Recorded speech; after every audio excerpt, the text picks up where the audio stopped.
Shabbat Shalom, amados irmãos, mais uma vez. Queridos, porção semanal, leitura semanal da Torá, Parashá Mishpatim. Está em Shemot, Êxodo, capítulo 21, 1 até 24, 18. Temos referência também em Números 28, de 9 a 15, Haftará em Jeremias 34, 8, até o verso 22, capítulo 33, 25 e 26. Brit Hadashah em Mateus, capítulo 5, de 38 a 42, e Mateus 17, de 1 a 11. Parashá Mishpatim, estatutos, julgamentos, leis de aplicação diária, de aplicação prática para o nosso povo. E aqui nessa porção de hoje nós passaremos por vários temas, os quais obviamente já estudamos, mas que interessa fazer aí uma nova abordagem em alguns tópicos, tentando aí extrair os princípios mais profundos que o Eterno tem para nós. Kol asher diber Adonai naseh venishma. Isso está no capítulo 24, verso 7, que diz: tudo o que falou Adonai faremos e obedeceremos. É a famosa frase, nascer venishma, faremos e ouviremos, faremos e obedeceremos. Um compromisso aos olhos do mundo totalmente inverso, conforme já enfatizamos aqui em outras oportunidades. Enquanto no mundo todas as pessoas têm que entender tudo para depois fazer, aqui o nosso povo faz um compromisso com o Eterno de fazer tudo o que o Eterno determinar. Faremos e ouviremos, faremos e obedeceremos, faremos e entenderemos. Muitas coisas, queridos, nós só vamos entender fazendo. Isso vale para toda a instrução do Eterno. A gente lê e não entende. Na hora que começa a praticar, aí começa a engrenagem começa a se ajustar. E aqui, por exemplo, nós temos a lei, o mandamento do Shabat, da Shemitah. O Shabat, por exemplo, a pessoa começa a guardar o Shabat meio sem entender como guardar. Eu tenho que guardar o Shabat. Como é guardar o Shabat? Guarde que você vai aprender como guardar. Assim que começa, o Eterno vai acrescentando ali alguns detalhes até chegar ali o ponto de excelência. Então faremos, tudo o que o Eterno mandar, faremos. Queridos, começa então a nossa porção no capítulo 21, que diz assim: são estes os estatutos, mishpatim, ou julgamentos, que lhes proporás. E aí começa falando aí da escravidão.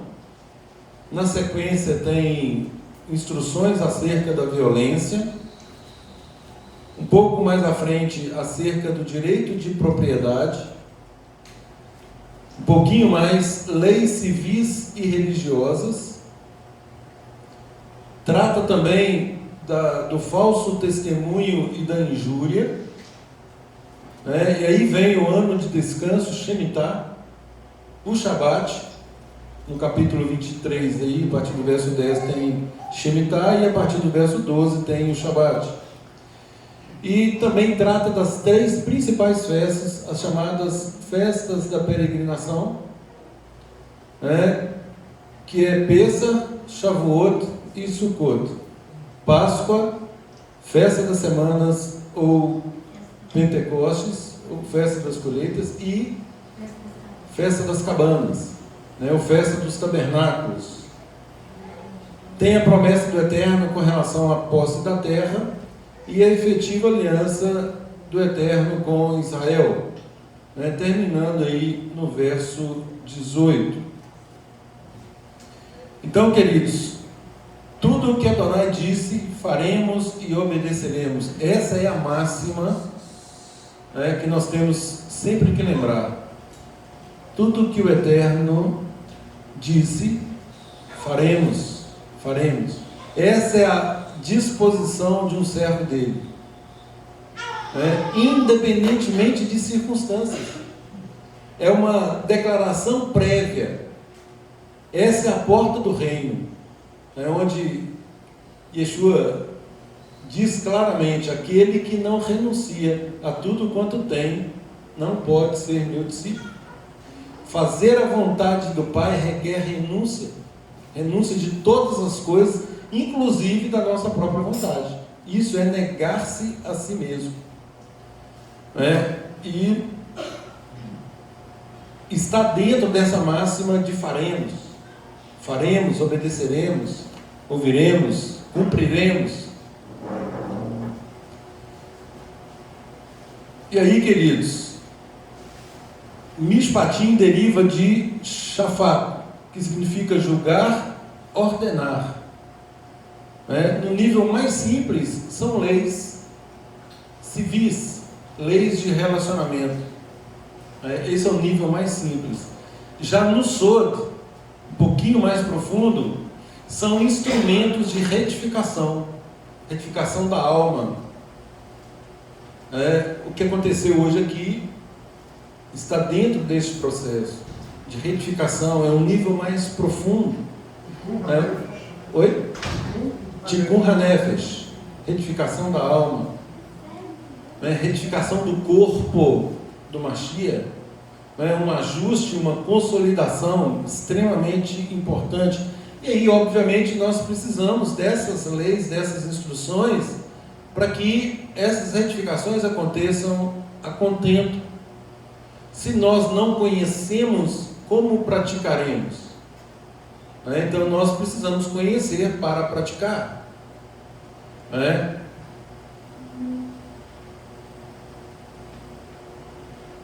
E aí tem um princípio, queridos, na literatura rabínica, que diz o seguinte: aquele que julga com justiça, com a verdadeira justiça, torna-se parceiro de Deus, torna-se seu parceiro. Então é aquilo que Yeshua diz, não julgueis para que não sejais julgados, pois com o critério com que julgardes, sereis julgados. Só que ele fala, o contexto dessa frase está num julgamento pela aparência, e não segundo a reta justiça, porque nós devemos julgar segundo essa reta justiça, ou seja, pegando o contexto da instrução e fazendo a adequação entre comportamento e norma. Aí sim, nós estaremos dentro do padrão de julgamento, de Mishpatim, ou Mishpat, no singular, Mishpatim no plural. Então, quando nós fazemos um julgamento de acordo com a Torá, esse é o julgamento que o Eterno e Yeshua ratifica, confirma. Esse é o julgamento que o Eterno espera de nós. Julgar não segundo a aparência, mas segundo a reta justiça. Quando nós conhecemos a reta justiça, aí nós temos um dever, uma obrigação de fazer. Cada um passa a se obrigar a fazer aquilo que o Eterno determina, dentro do seu conjunto de normas, dentro do conceito de Mishpatim, do conceito de julgamentos. E aí é claro, gente,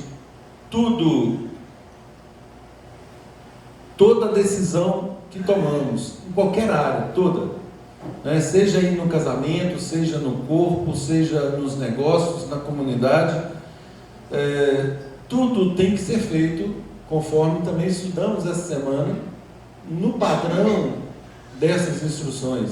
Não há uma separação, uma dicotomia entre a vida secular e a religiosa, ou entre a vida religiosa e a secular.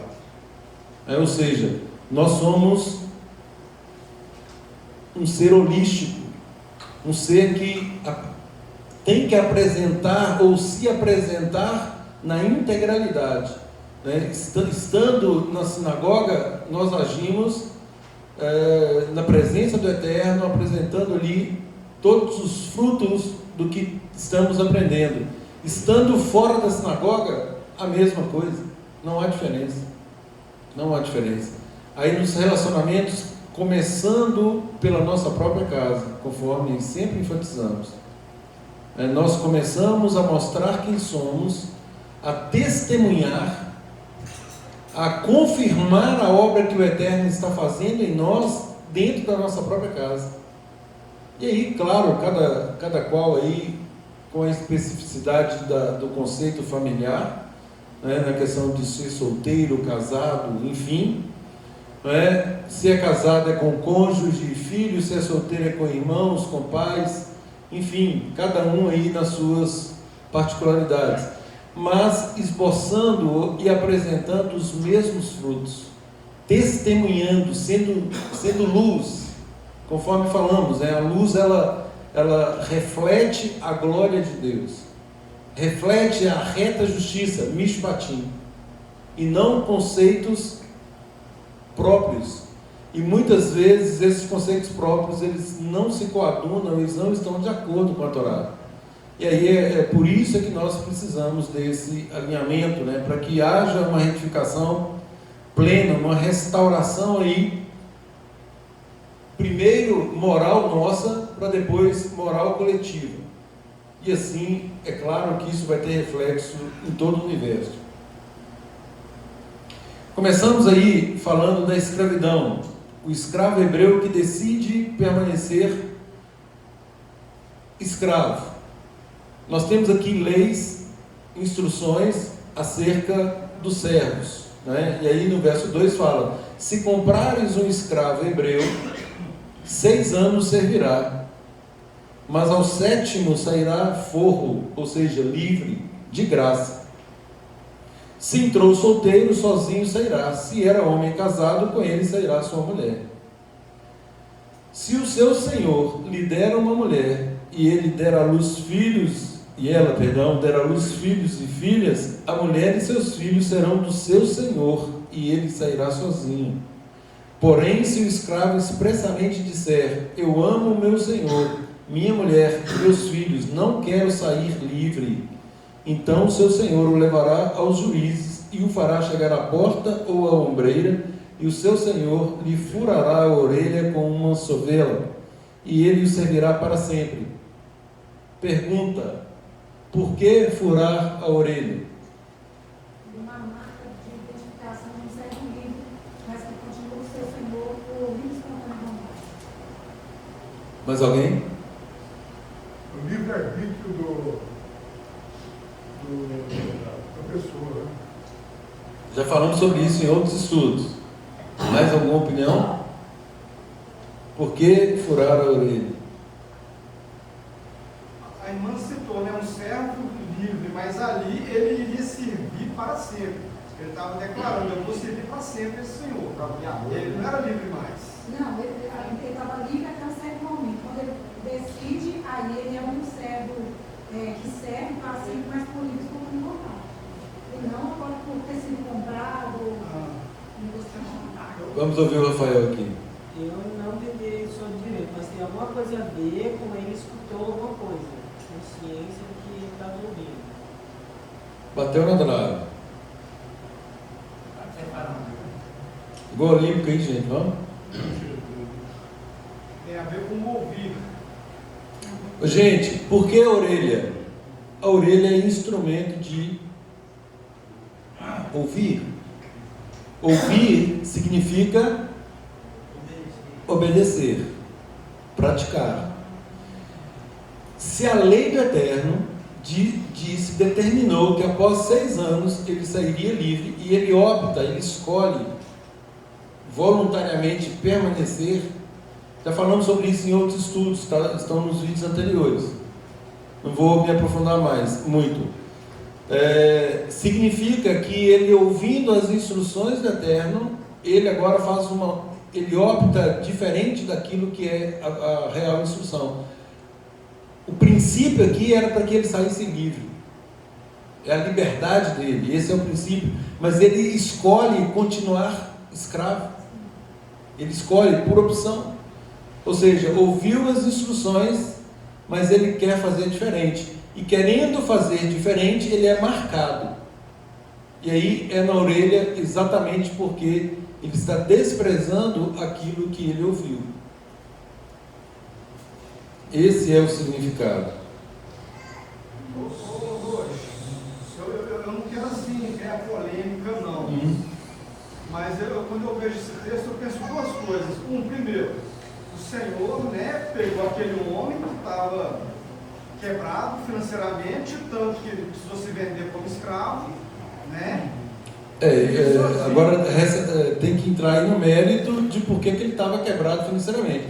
Duas coisas: ou ele se endividou, ou praticou furto. Isso.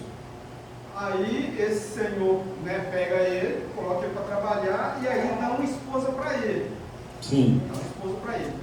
Ao final dos 7 anos, se, né, o camarada, né, cumpriu a pena dele, ele pode sair livre, mas aí ele vai largar a esposa e os filhos para trás. Aí, obviamente, ele fala, não, eu vou ficar. Né? Aí, tipo assim, não estou querendo criar polêmica. Entendi. Né? O senhor ali, ele foi meio que astucioso, né, de dar uma esposa para esse moço, mas de certa forma foi mesmo para dentro do cara, porque o cara estava, vamos falar assim, né, estava quebrado e estava sozinho. Aí na casa do senhor morreu.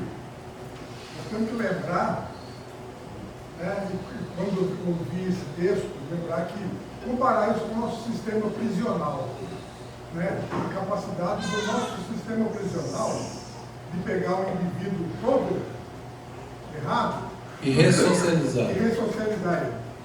Então, Israel não tinha prisões. Essa era a forma de ressocializar o indivíduo errado, que tinha problema. Então ele se tornava escravo. Aonde ele se tornava escravo? Na mão de um outro hebreu, que tinha que comprar a dívida dele, que tinha que tratar ele bem, não podia fazer mal, e 7 anos depois estava livre. Exatamente. Então, é um sistema que ele tem que ver. Bom, eu gostaria de viver sobre esse jugo, sabe?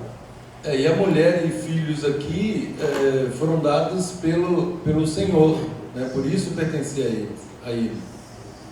E essa servidão também, a gente pode comparar esse tipo de servidão que a Bíblia conta com a servidão que a gente teve no Brasil, né? Não tem a ver, né? Não tem a ver.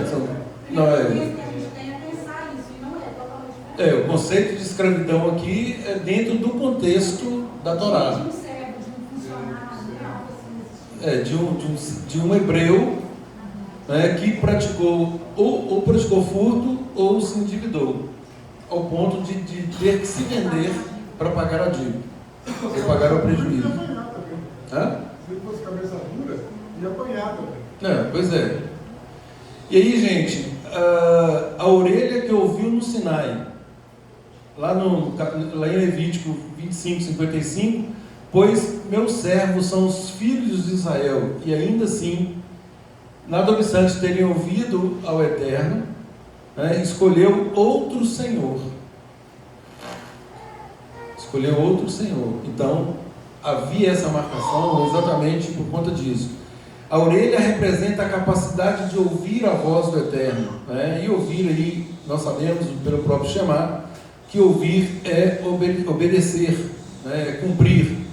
E aí os Midrashim, muitos, falam o seguinte: quem troca a soberania divina por segurança humana, torna-se voluntariamente limitado. E isso me faz, de novo, gente, lembrar a palavra de Yeshua, né, no que toca a renúncia, a fazer a vontade de Deus. Humanamente, nós avaliamos conforme foi exposto. Existem circunstâncias aparentemente justificáveis que me faz violar o preceito. Mas o Eterno, o próprio Eterno, já trata da condição. Se você quiser escolher isso aí, você será marcado. É um sinal ali, de fato, que ele desprezou a vontade do Eterno. Quando nós analisamos, humanamente falando, nós justificamos essa pessoa. Foi o que aconteceu aqui. Nós estamos justificando. Mas ele tinha mulher e filhos. Entendeu? Então, é uma justificação. E aí tem uma previsão, que havendo isso, e se há essa exceção, obviamente muitos saíam livres. Alguns agiam dessa forma, mas quem agisse dessa forma seria marcado. E outra coisa, essa mulher e filhos também eram hebreus, e por isso seriam tratados tal qual um escravo hebreu, ficariam ali para sempre.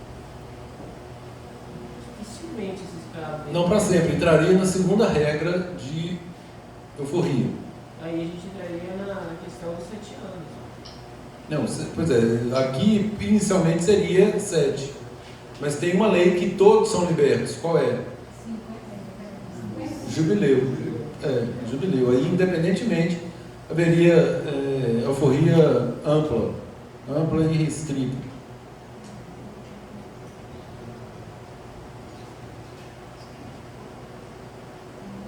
Aí, Roxa, eu fiquei na dúvida agora, porque eu não pesquisei muito a fundo, né? O caso da mulher que era escrava, eu já vi assim, quais condições era do gênero sair livre também, né? E as crianças que nasciam ali escravas, né? Então, aqui o texto fala claramente que pertencem ao Senhor. Isso. Ao Senhor. É o fruto, né? O fruto do relacionamento pertence a Ele. Fruto da terra. No caso aí, os filhos, né? Estou falando dos filhos. O fruto do relacionamento. Aí eles eram libertos, era o jubileu. Exatamente. Outro princípio, gente, que confunde muito é o princípio do olho por olho. Ain tahat ain. Que significa? Dente por dente. Pois é, mas como muitos interpretam esse princípio? O que é olho por olho, dente por dente? Pena proporcional ao dano. Então, secularmente nós aprendemos assim, né? E quando fala olho por olho, dente por dente, é se uma pessoa feriu o olho, ela teria o olho furado, né? Se fazia com que alguém perdesse o dente, ele também perderia o dente. Não é isso. Não é isso. O que a Torá determina é uma compensação financeira equivalente. Então, esse princípio olho por olho, dente por dente, é uma avaliação que se faz acerca do dano, qual é o prejuízo dessa pessoa com aquele dano, e aí imputar ao causador desse dano a justa indenização. Então, olho por olho, dente por dente é um sistema de equidade, na verdade. Não é ferir não é pagar na mesma moeda. Mas embaixo vai falar também, né? Será assim, queimadura por queimadura, mão por mão, pé por pé. Então, você já pensou se isso fosse literal? Exatamente, se isso fosse literal, seria uma sociedade de aleijados. Isso não faz sentido. A mesma coisa quando Yeshua fala lá, se o seu olho te faz tropeçar, arranca-o. Isso não é literal, porque ele próprio diz que todos os maus desígnios, o que adianta a pessoa arrancar o olho? Vai fazer com que ela não pense mais, não arquitete mais? O olho não tem culpa nenhuma. Exatamente. Então todo mau desígnio ele nasce do coração, ou no coração, na mente. É o contrato dos panos, né? Que se eu olhar, bota a mão fora, literalmente. Pois é. Esses dois textos, eu ainda não tinha pensado nesses dois textos de Yeshua com essa condição. Pois é, porque tudo, gente, tudo começa na mente, / coração. O que nós vamos fazer, primeiro nós pensamos, arquitetamos, planejamos, né? E aí colocamos na fase executória. Nada obstante, a palavra garantir que o Eterno sonda os nossos pensamentos e que nós pecamos, transgredimos a Torá por pensamentos, né? A coisa começa a tomar força quando está na fase executória. É aquilo que o Eterno fala com Caim. Eis que o pecado jaz à porta. O Eterno já estava vendo o que ele estava pensando. Você está planejando isso. O pecado está aí. Cumpre a ti dominá-lo. Ou seja, não vá para a fase executória. Aborte isso enquanto há tempo. Apresente aí o fruto do Espírito, sobretudo mansidão e domínio próprio. Domine-se. Não entre na fase executória. No direito, gente, no nosso direito secular também é assim. Tem a fase preparatória, que tudo começa na mente, mesma coisa. Só que o direito não pune o pensamento, é óbvio. O juiz não pode saber o que pensamos, ainda que o conteúdo desse pensamento seja 100% criminoso. Nós podemos pensar as mais terríveis coisas, mas o juiz não tem como punir. E aí o direito começa a regular a partir dos atos preparatórios e executórios. Quando começa ali, dependendo do que a pessoa está planejando, por exemplo, ela quer colocar uma bomba num lugar. Se ela começa a comprar os artefatos ali para construir essa bomba, isso já é punível. Ela está nos atos preparatórios ainda, mas ela está lidando com coisas que o direito proíbe. E óbvio, com muito mais razão, quando ela passa para a fase executória, que ela já preparou tudo e ela vai executar. Se ela é interrompida por circunstâncias alheias à vontade dela, tem-se aí uma tentativa do crime. E claro, se consumar, ela responde pelo crime consumado. O pecado é a mesma coisa, tudo igual. Lembrando que o Eterno conhece os nossos pensamentos. Por isso é que Yeshua fala para vigiar os nossos pensamentos. O nosso coração, de onde procede todas as fontes. Nós podemos planejar o mal e nós podemos planejar o que é certo. Por isso, a instrução. Quando nós conhecemos a instrução, quando nós declaramos que faremos e ouviremos, nós vamos adaptar a nossa mente, ou como Shaul nos adverte, nós vamos nos transformar pela renovação da nossa mente. Nós vamos dar um comando diferente para a nossa mente. Quando vier algo ruim, nós repelimos e colocamos no lugar uma coisa que o Eterno aprova. Tem um verso que diz que a boca fala, que coração que está cheio? A mente, a nossa mente. Então, a pessoa vai falando do que a mente está cheia. Por isso, Shaul fala, transformai-vos pela renovação da vossa mente, para que nós consigamos compreender qual é a boa, perfeita e agradável vontade do Eterno. Isso é maravilhoso. Então, queridos, o princípio olho por olho, dente por dente, tem a ver com proporcionalidade. Poxa, Pois não? Yeshua uma vez citou a lei de Caião, e aí ele fala, dar a outra face. Não entendi.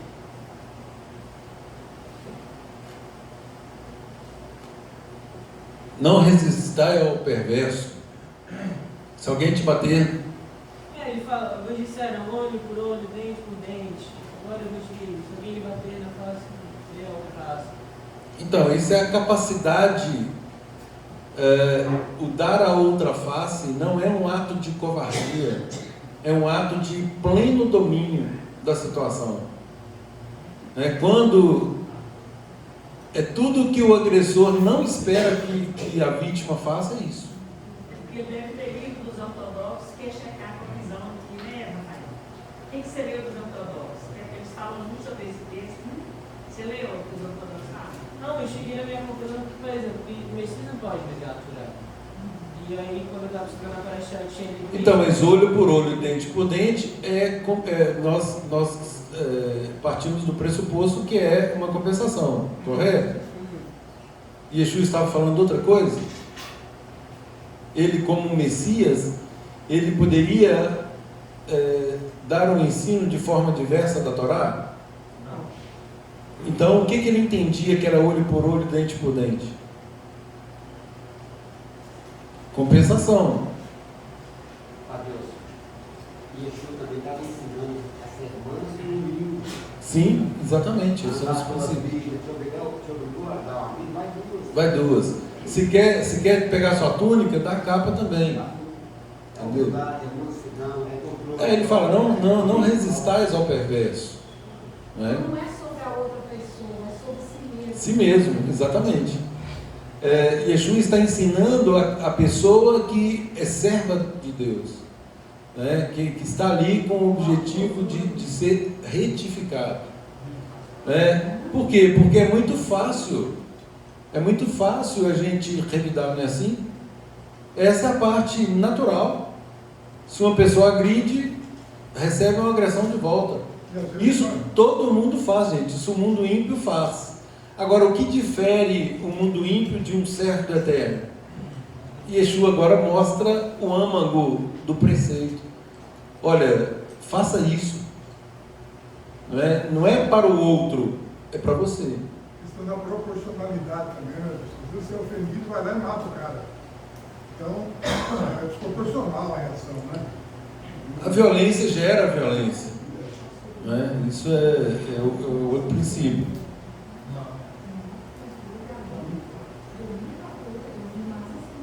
E aí, gente, justiça proporcional não é vingança, tá? Porque olho por olho, dente por dente, muitos podem entender que é vingança. Não é vingança, é compensação proporcional, é equidade.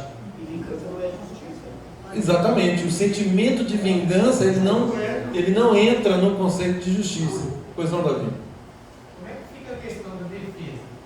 Ele quer saber sobre a autodefesa. Entra nisso aí,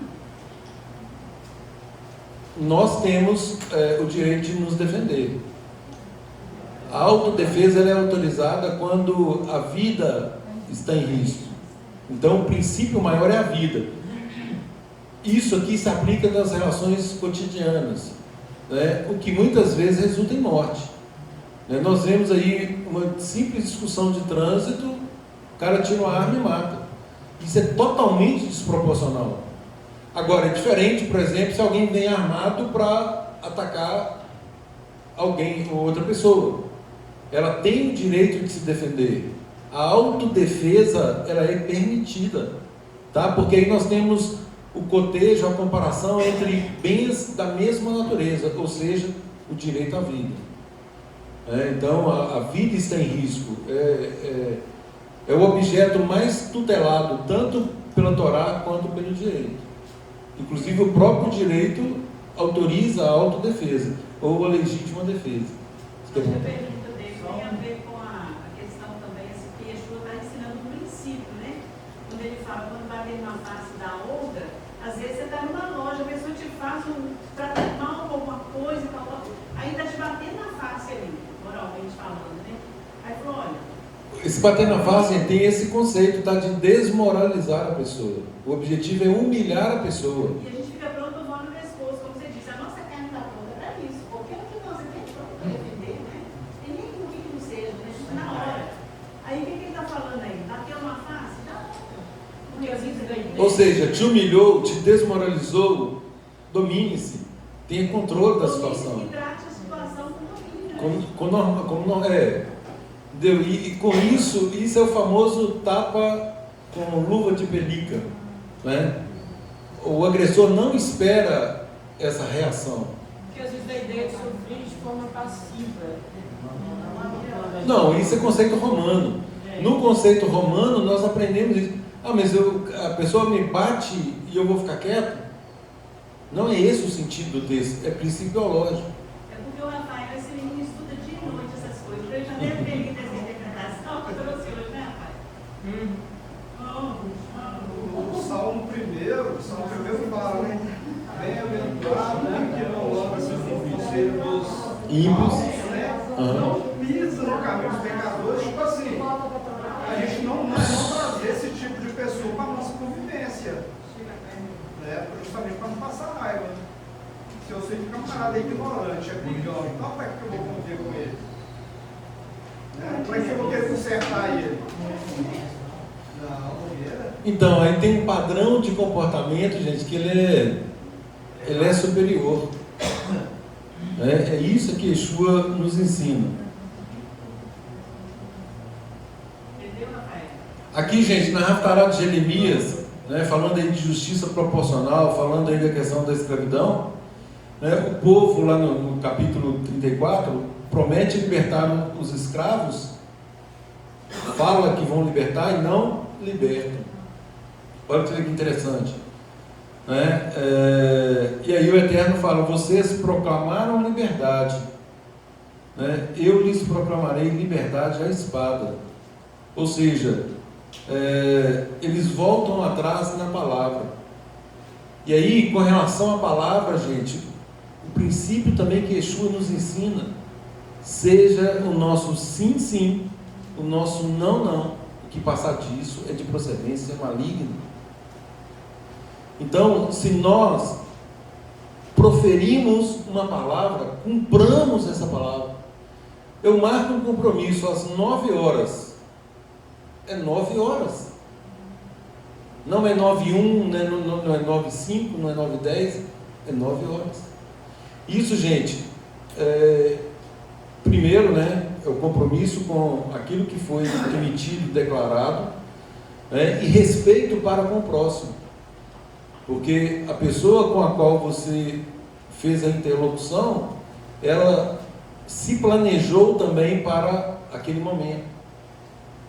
Então, seja o seu sim, sim, o seu não, não, o que passar disso é de procedência maligna. Aqui em Jeremias 34, eles proclamaram a liberdade, mas no interior estavam agindo de forma diversa, como fizeram. E aí o Eterno falou: já que vocês estão fazendo isso, vocês serão punidos por essa maquinação, né? Vocês falam uma coisa com a boca, mas no interior e na prática é outra coisa. Outra coisa. E aí o sode disso, o princípio é o quê? Quem usa a aliança para autoproteção e não quer uma transformação, uma retificação efetiva, né, ele atrai o julgamento para si mesmo.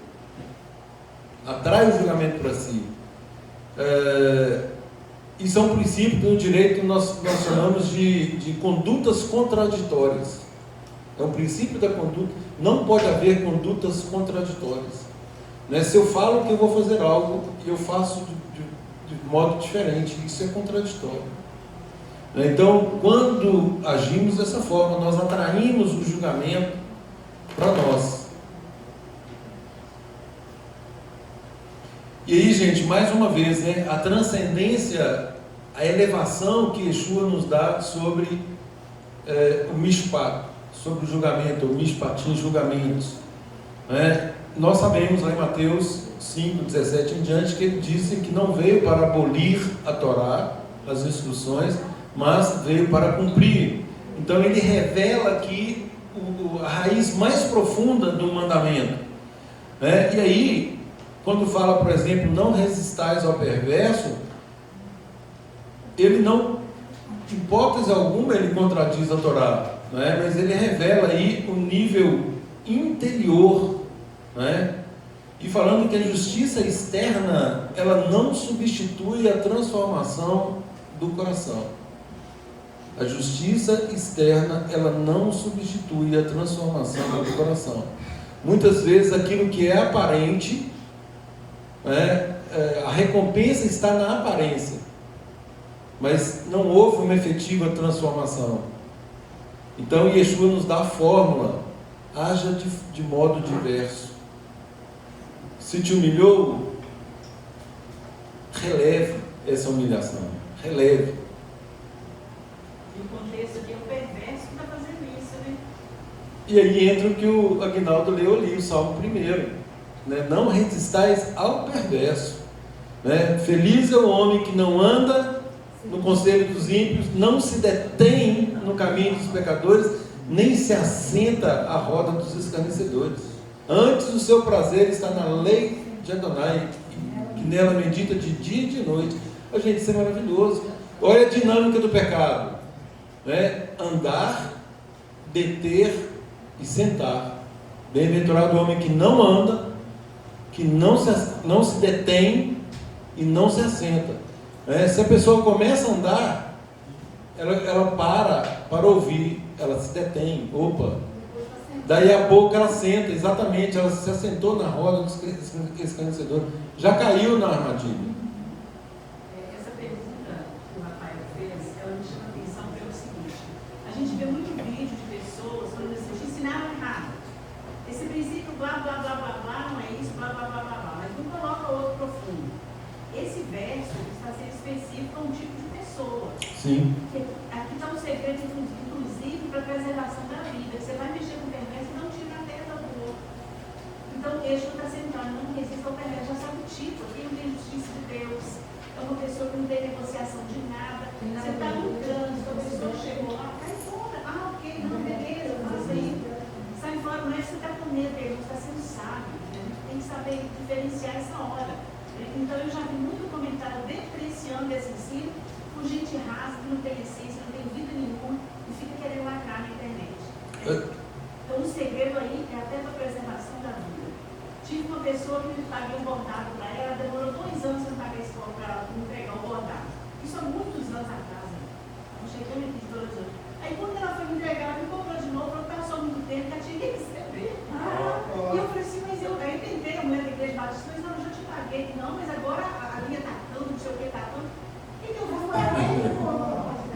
Eu falo, gente, então perverso aqui, se eu fizer isso, eu não pagar, essa mulher vai andar a cidade inteira falando que eu não pago as coisas, tal. Aí, de novo, isso não é perverso. Gente, percebam, né, esses exemplos, e o que Yeshua nos ensina é muito além do comportamento. A Torá fala isso, e aí Yeshua fala assim: está escrito, né? Ou foi-lhes dito isso, isso e isso. Isso é um mishpat, é um julgamento, é um estatuto que regula comportamento. Só que Yeshua vai mais fundo.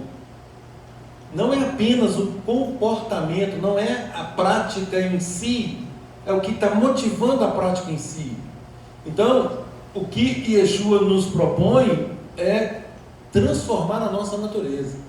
E aí, olha para você ver, olha que interessante aqui com relação a essa questão da face. O que diz os Midrashim? Fala o seguinte: virar a outra face não é passividade. Não é passividade. É domínio absoluto do Yetzer Hara. É aquilo que nós falamos. A nossa carne, ela quer reagir prontamente. Isso é um nível comportamental, né? Aí vem, por exemplo, essa questão da autodefesa e tal. A pessoa te agride. A tendência natural, carnal, é reagir, né? Mas isso muitas vezes o próprio direito, a própria Torá autoriza. Mas Yeshua está mostrando algo muito mais profundo. Muito mais profundo. Olha, se você não reagir, né, o desfecho será outro. Será outro. Dê a outra face, né? Nós estaremos dominando a nossa Yetzer Hara, porque a nossa inclinação naquele momento é reagir. E aí nós falamos para nós mesmos: eu não vou reagir. Pelo contrário, eu vou ceder. No trânsito a gente vê assassinato porque o outro resistiu ao perverso. Né? Exatamente. E a palavra fala para não resistir ao perverso. A gente acha que é injusto demais. E quando eu estava no Getsemane, né, ele tinha dito para os judeus assim, que aquele que não tivesse uma espada que bebesse a cabra e comprasse. Quando chegou lá, na hora da ação dos inimigos contra Yeshua, Yeshua faz exatamente isso. Pedro tenta defender e ele fala, não, Pedro, guarda sua alma, porque aquele que pega pela espada vai ser ferido ou morrerá pela Sim. espada, né? Então você vê que Yeshua, ele tipo assim, o direito de dar o defesa você tem. Só que o problema ali não foi com Pedro, foi com Yeshua. Yeshua simplesmente falou assim, não, eu aceito, vamos acabar. Esse é o exemplo que ele falou, não quero nem que revidem, né, não pode, não quero que tenha agressão nem nada, e Pedro menos ainda, porque não era com ele. Gente, é maravilhoso pelo seguinte, olha, domínio sobre a Yetzirah, sobre a nossa inclinação. Naturalmente, o que o adversário nos propõe é agir no ímpeto. E isso vai nos gerar problema. Isso vai nos gerar problema. E quando diz lá que Yeshua tira o pecado do mundo, é exatamente por esses princípios. Porque ele nos ensina uma renúncia do eu, em favor do reino. Nós somos diferentes, nós temos que agir diferente. Todo mundo age dessa forma. Todo mundo age dessa forma. Quem é cidadão do reino não age dessa forma. Vai agir agora pelo padrão que ele está ensinando. Não resistais ao perverso. Domine-se. Domine-se. Essa semana nós tivemos um grande exemplo naquele vídeo que as crianças estavam brincando dentro do carro, e o carro desengrenou, as crianças conseguiram sair do carro, o carro caiu na ribanceira. O pai poderia muito bem pegar e agredir as crianças. Sim. Ele preferiu abraçá-las e declarar que eles não tinham culpa daquilo. Então, para ele dominar é muito difícil, é um momento de perda material. É o que eu falei, né? Com certeza, muitos pais agrediriam os filhos ali. Mas ele entendeu o princípio maior. Graças a Deus não aconteceu nada de grave com as crianças. Graças a Deus. E os filhos, pelo fato de ter desengrenado o carro capotou. Sei lá, talvez tenha dado perda total. O pai não. Graças a Deus vocês estão bem. Então, assim, é uma escolha de valores, o que realmente importa. Uma coisa só que entre nós que somos servos de Deus, essa regra já é diferente, né? Se um bater na face, o outro vai confrontar com a palavra, irmão, peraí, você não segue aqui, né? A gente sabe que... Um é o tratamento interno e outro é o externo. Porque às vezes a pessoa pega a regra e acha que é a mesma para todos os mestres, lembrando que aqui nós não somos perversos pela graça de Deus, estamos todos procurando ajustar a vida a Deus, né? E é claro, qualquer atitude perversa deve ser confrontada à luz da palavra. Exatamente. Então deve ser confrontada pela palavra, com certeza.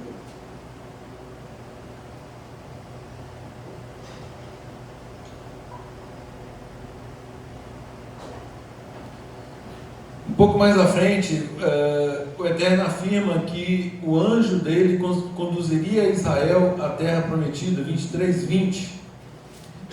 Êxodo 23:20.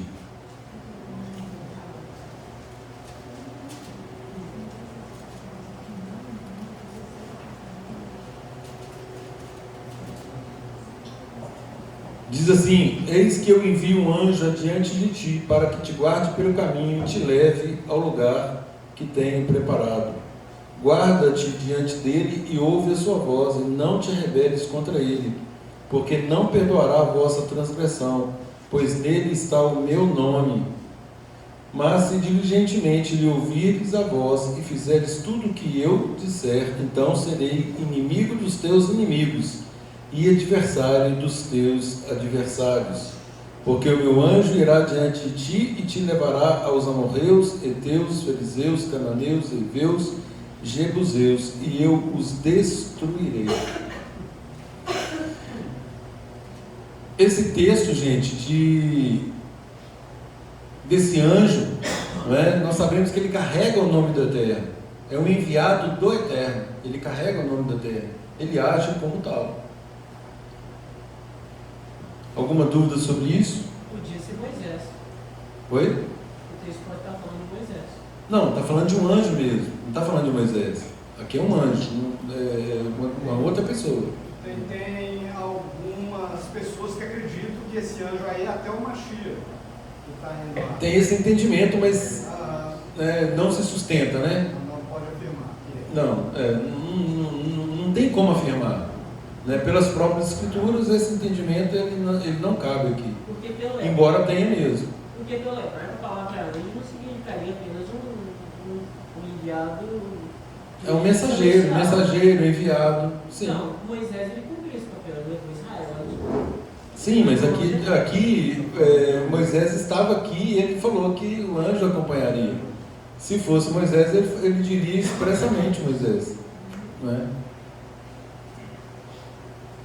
E aí, gente, a questão da representação. O Eterno elege um representante. Né? Isso é interessante por quê? Porque sempre foi assim.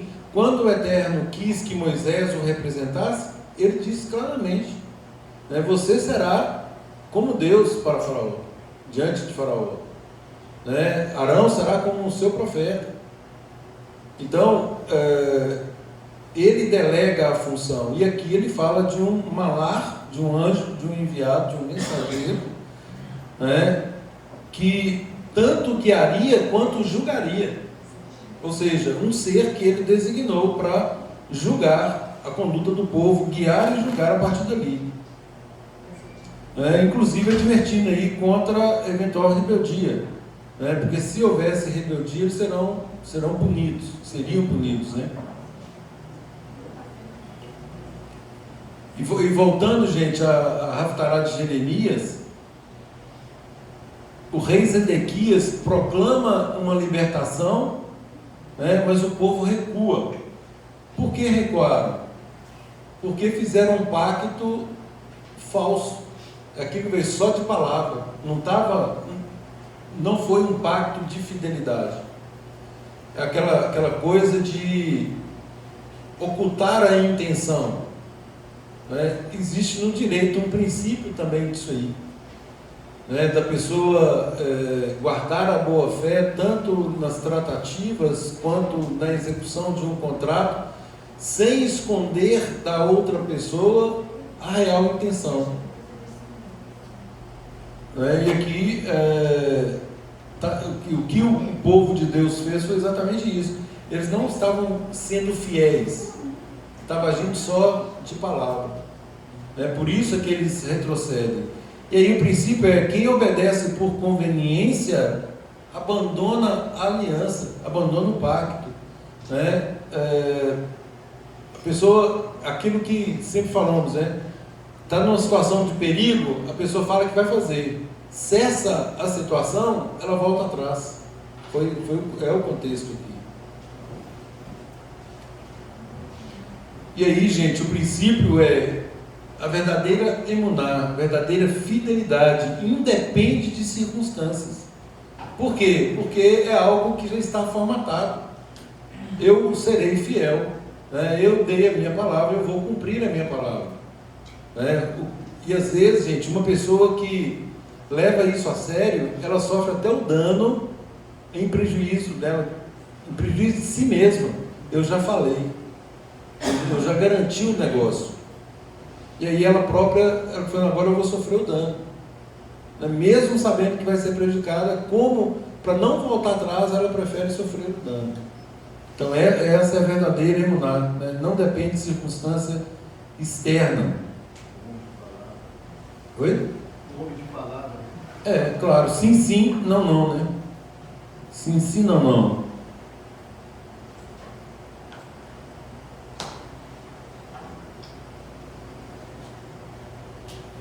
Tem uma correlação aqui, com relação à circunstância externa, lá na Brit Hadashah, em Mateus 17, quando aparece lá Yeshua com Moisés e Elias. Externamente, o que acontece? Pedro quer nivelá-los. Façamos 3 tendas. Isso é o quê? Igualdade, não é assim? Igualdade. E aí vem a voz do Pai, a voz de Deus, e diz: este é o meu filho amado, ouçam-no. Ou seja, o Eterno dá aqui a proeminência a Yeshua. Ouçam Yeshua. E aqui, por que Moisés e Elias, gente? Por causa da Torá e dos profetas. Exatamente. Moisés representando a Torá, Elias representando os profetas, e Yeshua fala: a ele ouvi, ouçam. Ele, isso está em Hebreus 1, né? Havendo Deus outrora nos falado de muitas formas, de várias maneiras, aos pais pelos profetas, nos falou nos últimos dias por seu Filho. Então coloca Yeshua aqui numa situação de elevação. E aqui, quando Pedro quer nivelar uma circunstância externa, o Eterno fala assim: não, esse é o meu filho amado, a ele ouvi. E é exatamente o que nós enfatizamos, né? O que Yeshua faz é nos mostrar a vontade do Pai, sempre a vontade do Pai.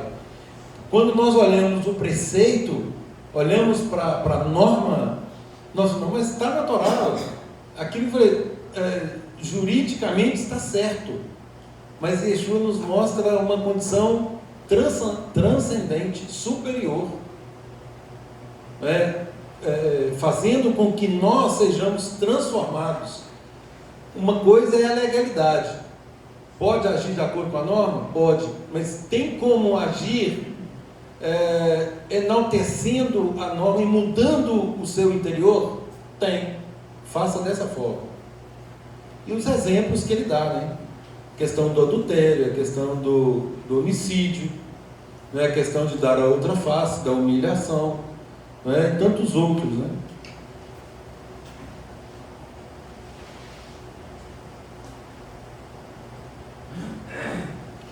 E aí, queridos, nessa paraxá, reforçando aí tudo que nós temos falado, né, ao longo do estudo, de todos os estudos, a emuná, ou seja, a fidelidade, ela precede o entendimento. Ou seja, primeiro é a decisão de obedecer, depois vai entender. Então, a verdadeira fidelidade, a verdadeira emuná, ela precede esse entendimento. Obedeça primeiro, entenda depois.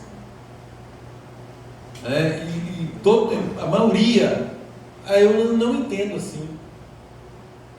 Mas é assim. Não, mas eu não entendo, eu vou fazer quando eu entender. E aí a pessoa vai levando a vida, né? Ou deixando a vida levá-la. E sofrendo os prejuízos disso. Porque o princípio é claro, a palavra é clara. E aí é óbvio que nós nos deparamos com situações que requerem uma ação imediata e a pessoa não está preparada para agir. Então, sempre colocar a fidelidade em primeiro lugar, obedecer primeiro, né, para entender depois.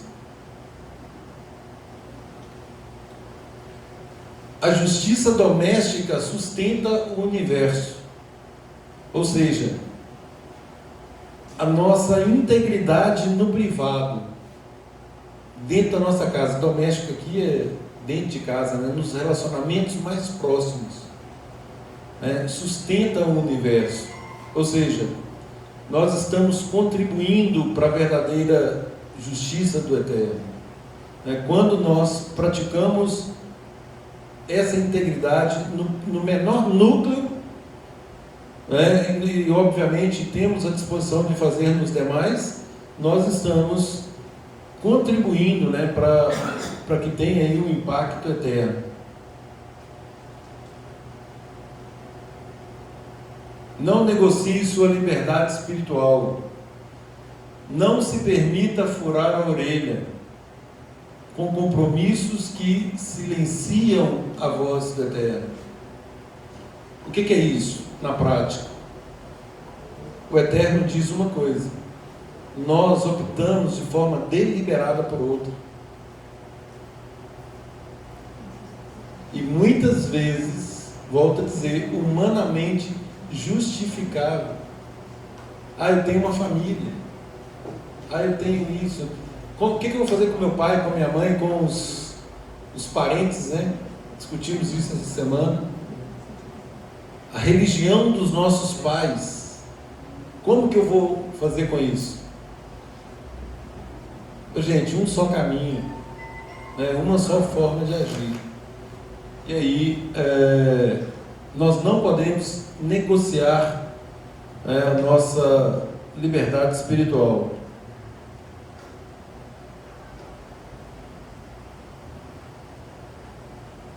Não peça ao Eterno aquilo que você se recusa a praticar. Orações, gente, orações têm que estar de acordo com a Torá, com as instruções do Eterno. E tem gente que faz oração contrária à própria instrução. Não peça, não faça. Isso é comportamento contraditório. Sempre é pela palavra e pela oração. A oração tem que estar de acordo com a palavra. Inclusive, a oração que Yeshua nos ensina é: faça-se a tua vontade. Como que o Eterno vai cumprir a vontade dele, sendo que nós estamos pedindo para que ele a descumpra? Ele estabeleceu um princípio e nós queremos que ele autorize a quebra desse princípio. Pois não? Um exemplo disso aí é a força da gravidade, né? A força da gravidade vai puxar o peso para baixo. Isso aí é a mesma coisa de você querer contrariar uma força estabelecida pelo Eterno. Você joga uma força para cima e quer que ela continue subindo, e orar para que ela continue subindo. Entendeu? Quer dizer, a lei da gravidade fala assim, atua dessa forma, uma lei clara, né? E assim como a gente às vezes imagina que as leis do Eterno são somente as leis assim, escritas de uma forma religiosa, mas todas as leis do universo, química, física, matemática, são leis estabelecidas pelo Eterno. Lógico. Né? Então, só comparando assim, princípios pré-estabelecidos que a ciência expôs. Né? Só isso.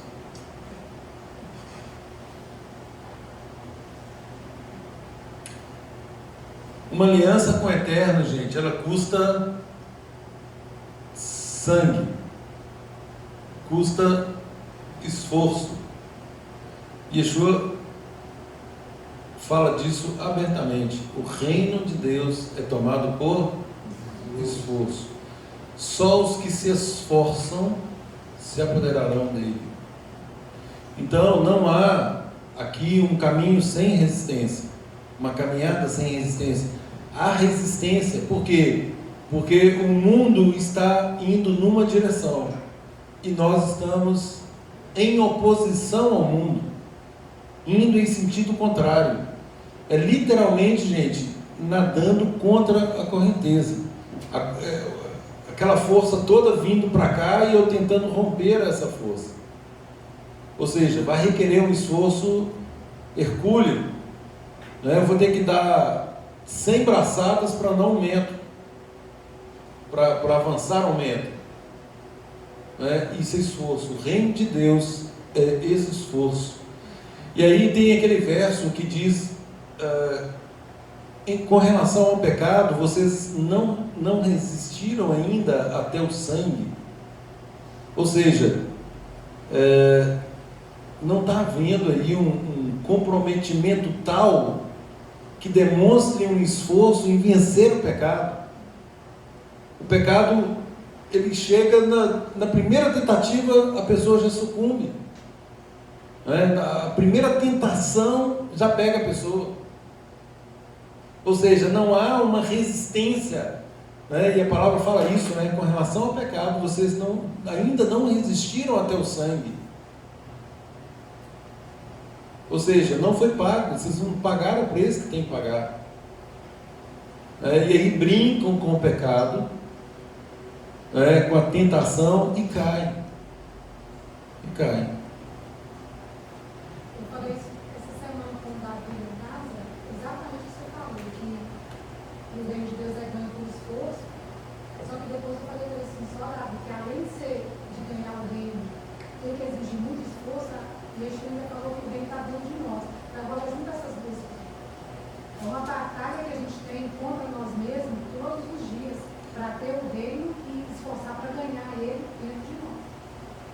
exige entrega real, sincera, primeira coisa.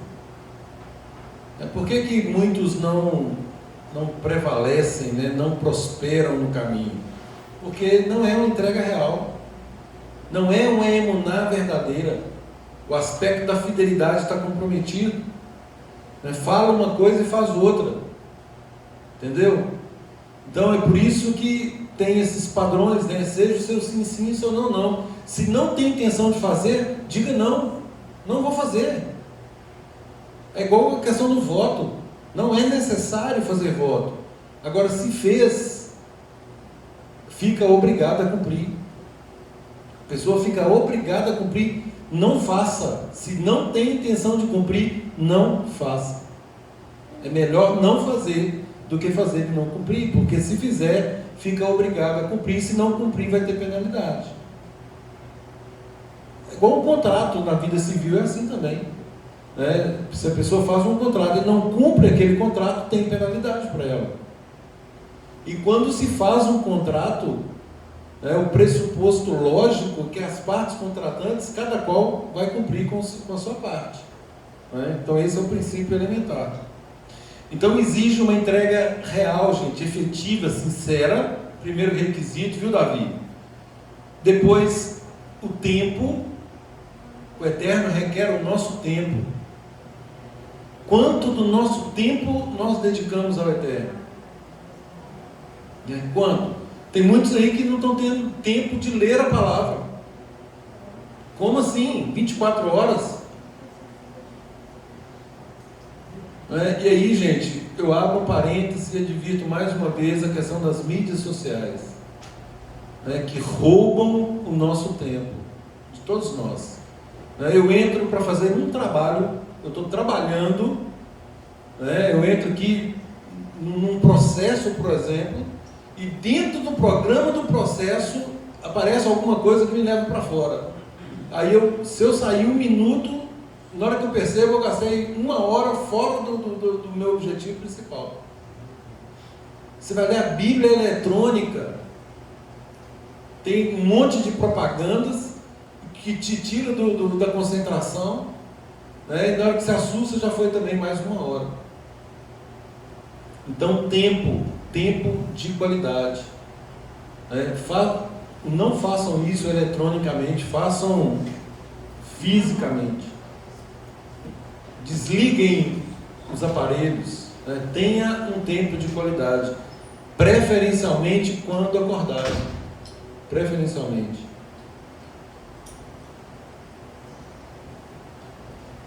Então, entrega efetiva, sincera, real, tempo, caráter é comprometimento, cumprir aquilo que se propõe, e renúncia.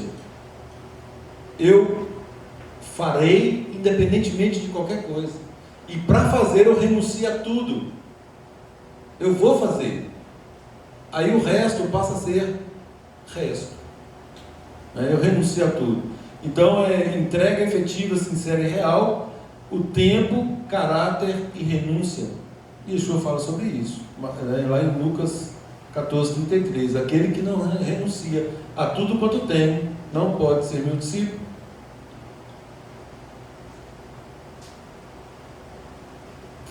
A obediência por amor, ela é superior à obediência por medo.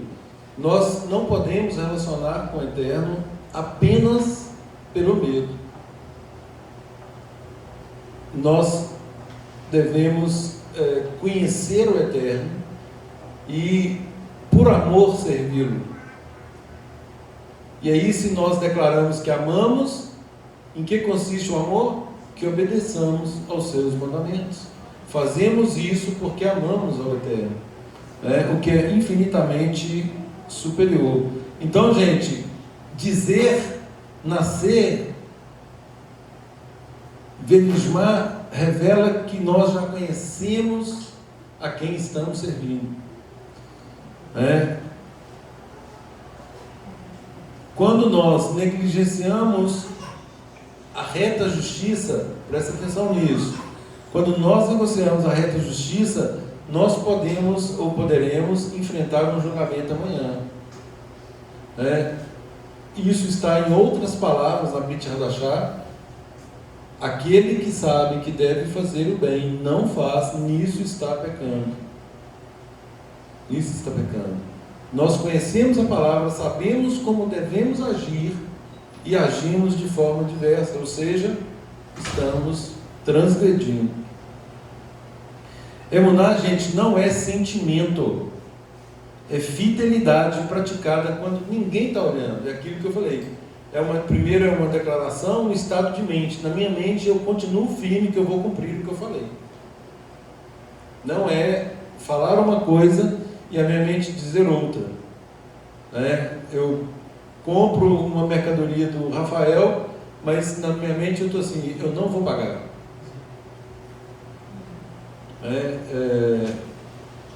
Condutas contraditórias. Não tem fidelidade nisso, né? Os sinais, gente, ensina a obedecer.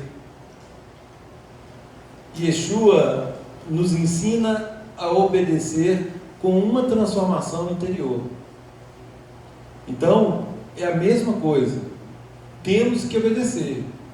Só que agora, ao obedecer, nós somos transformados. Ele nos leva a um nível de obediência mais profundo.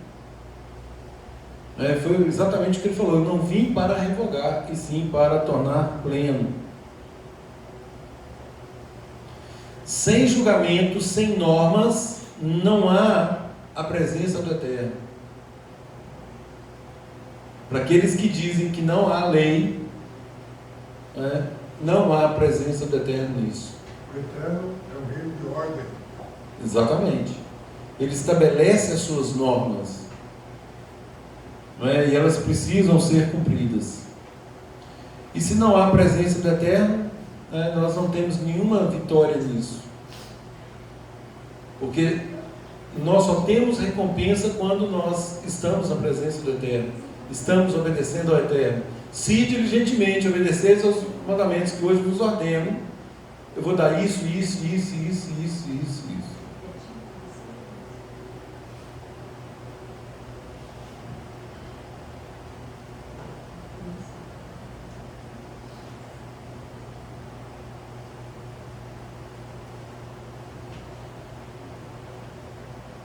Então, queridos, nascer Benishmar não é apenas uma declaração, é um compromisso de fidelidade, é um compromisso de aliança com o Eterno, que nós precisamos reavaliar e permanecer firmes nesse propósito. Tudo que o Eterno disser, nós faremos. Que o Eterno nos abençoe, que Ele nos capacite a ter esse nível de fidelidade para com Ele, e que nós possamos cumprir o nosso papel na sociedade no tocante a esses julgamentos, julgamentos segundo a reta justiça, e que com isso nós possamos glorificar o Seu nome. Shabbat Shalom a todos.